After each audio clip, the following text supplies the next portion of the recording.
Good morning.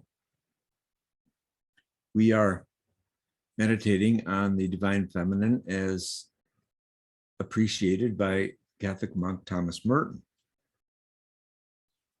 And he tells us that in his great poem, the Hagia Sophia poem, Holy Wisdom, he says, writing about the poem, "Now the Blessed Virgin is the one created being who in herself realizes perfectly all that is hidden in Sophia. She is a kind of personal manifestation of Sophia."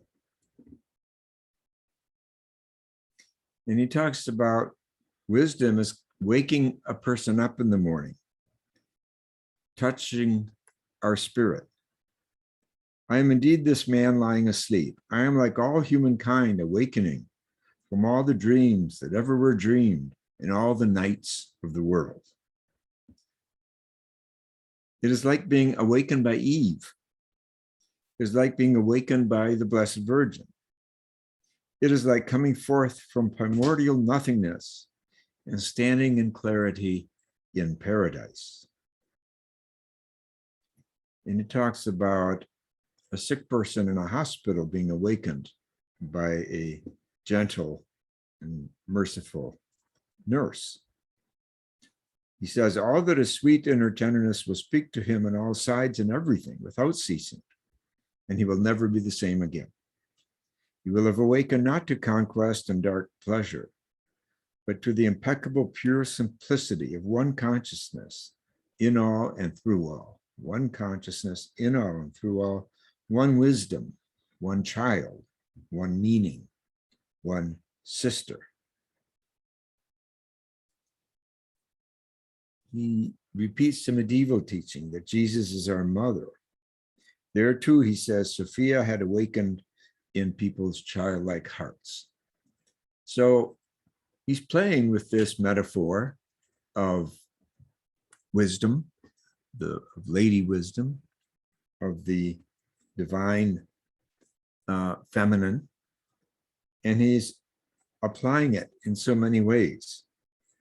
He had a good friend named Sister Lentford, a Catholic sister who was a poet, and they often went on picnics together to discuss their work.